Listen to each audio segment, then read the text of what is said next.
Hello, film lovers. Welcome back to the Naija Film Recap, where we break down Nollywood's most gripping stories. This week has been a roller coaster of emotions. 3 intense films, each exploring what we'll do for family, justice, and survival. And next week, we've got 2 new recaps lined up that you don't want to miss. Grab a drink, settle in, and let's dive deep together.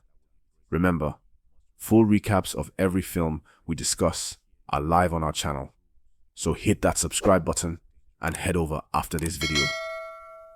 First up, we dive into a supernatural thriller that will have you questioning everything. Miss Kanin, The Whispering Tree.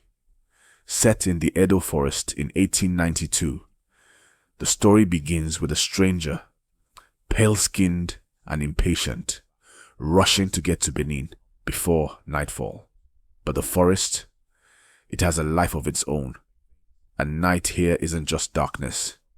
It's when the forest remembers it owns you. Our stranger, snapping at his interpreter, thinks nothing of the cursed tree he's about to encounter. The camera clicks, and just like that, the forest wakes. Fast forward to decades later, and we find ourselves at Sterling Academy, where a group of students faces their own battles. Amara, determined to secure a future in Harvard, is haunted by one failure: her French grade. As tension builds within the school's walls, we meet Miss Kanin, the teacher caught between students' struggles and her own secrets. But beneath the polished floors of this seemingly perfect institution, something ancient stirs as the students navigate their way through rivalry, betrayal, and the supernatural. Miss Kanin finds herself at the heart of it all, caught between her own desires, the ghosts of the past, and a tree that may never let go. With lives at stake and dark forces closing in, the question remains: will they destroy the curse, or has the forest already won? Get ready for a chilling tale of ambition, betrayal, and the dark price of power. Mrs. Kanin is more than just a thriller. It's a test of loyalty, survival, and the consequences of unchecked ambition. Watch the full recap now and let us know your thoughts. Is the curse really gone, or is something far worse just beginning? Our second film took us to the sweaty, brutal world of boxing and street justice. Suky is a gritty revenge drama wrapped in a father-son story. We meet Adigun, a devout boxer and single father. To keep food on the table, he throws his matches for the Ajigang, a local crime syndicate that bets on his losses. The day his young son, Suky, sneaks out to watch him fight, Adigun has had enough of the shame. He decides to win. For pride, for legacy, for his boy. He drops his opponent in a single round and signs his own death warrant. On the way home, the gang steps from the shadows. A blade flashes. Suky is left screaming beside his father's body. Burning with anger, Suky vows to kill those men with his own hands. He grows up under the roof of a kind lawyer, training in secret. Every punch dedicated to his father's memory. When the lawyer is murdered and Suky is framed, he's thrown into Aja prison, a place where weakness is a death sentence. The warden, Marshall, runs an underground fight league. If Suky wants revenge, he must win his freedom in the ring. He trades boxing gloves for dambe, a traditional Hausa martial art. Guided by fellow inmate Ijaya, he learns to wrap one hand in rope, strike like lightning, and never fight with anger. His fights are brutal and raw. He faces off against champions like Igimu, knocks them down, and even kills a cheating opponent. But there's more than fists at play. Suky fights for Dr. Simi, the prison doctor trapped by Marshall's corruption, and for every boy abducted by the Aji gang and forced into crime. In the final, blood-spattered showdown, Suky faces Sledgehammer, the man who killed his father. He kills him, exposes Marshall's crimes, and walks away with both literal and metaphorical scars. Freedom isn't clean. He has blood on his hands and a smile on his face, knowing justice, however messy, has been served. The full Suky recap covers every jab, betrayal and redemption arc, including Suky's chilling early vow and the brutal damn training that pushes him to the edge. Watch it on our channel now, then tell us, was Suky right to take justice into his own hands? Next, we left the city and stepped into the supernatural with Savin Uwala. Uwala arrives at Pastor Bimbo's sprawling compound, hoping for refuge and a fresh start. Instead, she is handed a tight uniform, a list of rules, and a warning: never enter the prophetess's holiness room. Uwala's unfiltered mouth and faith make her both endearing and rebellious. Within hours, she raises her voice in prayer because nobody else is praying. "Since I arrived, no one's been praying," she yells, only for a disembodied voice to reply, "Leave me alone," sending chills down everyone's spine.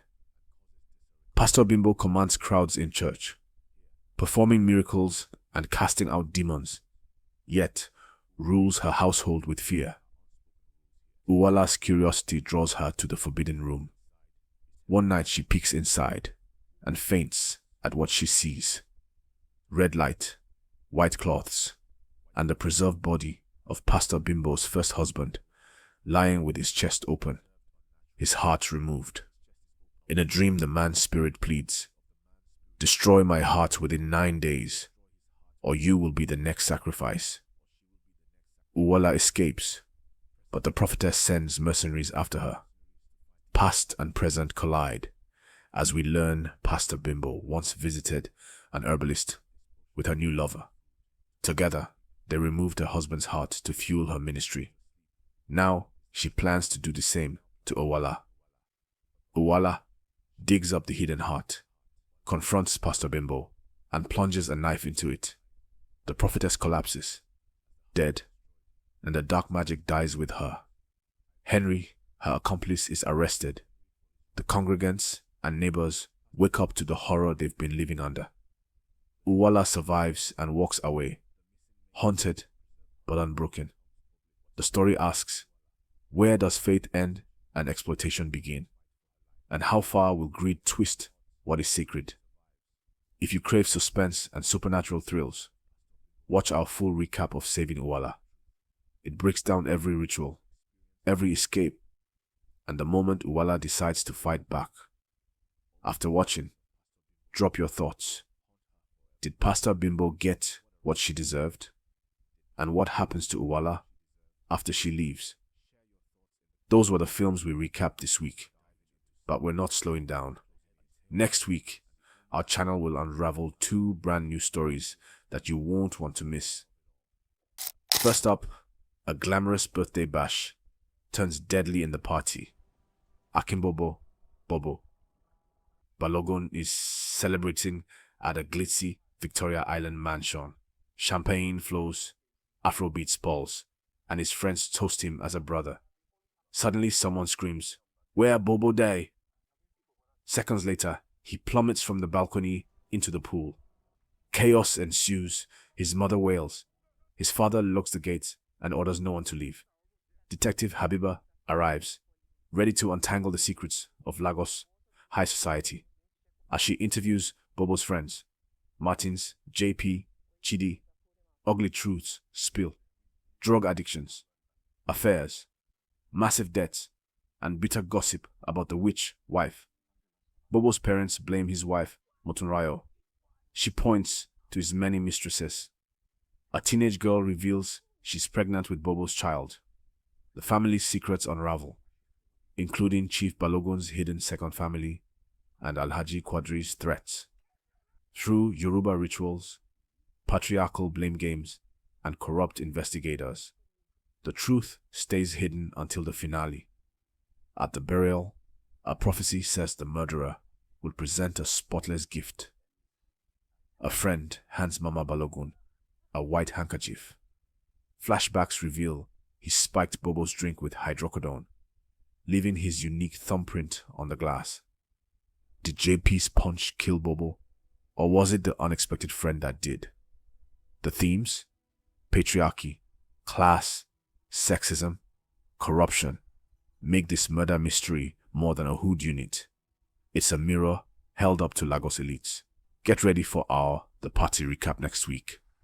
It dives into every interrogation, Yoruba prophecy and twist. Don't miss your chance to play detective with us. Subscribe and turn on notifications now. Finally, we'll be covering Momiwa, a heartfelt family drama directed by Biodun Stephen. At first glance, it's the story of a beloved housekeeper who keeps a home running like clockwork. We meet Naito's children, Vida and Abel, crying in a locked house. Their mother Kiki has vanished. Enter Chinonso, Momiwa, who raises them with daily prayers and gentle discipline. She's more than a maid, she's a second mother. Years later, Kiki returns, pleading for forgiveness. Naito is furious, but Momiwa persuades him to listen. Kiki reveals she suffered postpartum depression after Abel's birth and ran away with the doctor who treated her.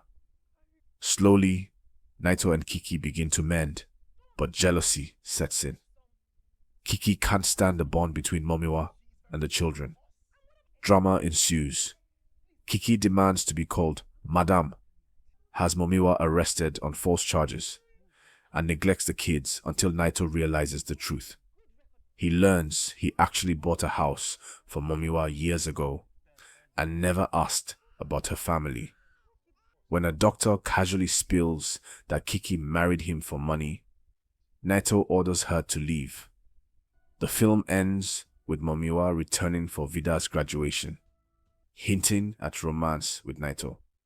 It's a tender reminder that family isn't always defined by blood, and forgiveness requires confronting our deepest pains. Watch for our complete Momiwa recap next week to experience every laugh, tear and life lesson, including Momiwa's hilarious confrontation with a dodgy school teacher and the tense dining table showdown between Big Madame and Big Madame.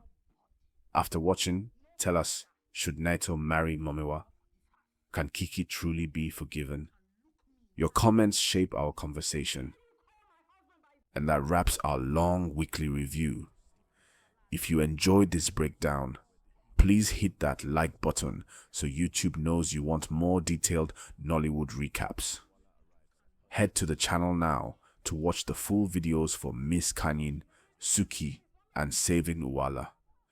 And be sure to subscribe and turn on notifications so you don't miss The Party and Momiwa recaps next week. Drop your theories, favorite scenes, and moral lessons in the comments. I read them all. Until next time, keep supporting Nollywood storytelling and keep those conversations going. See you in the next video.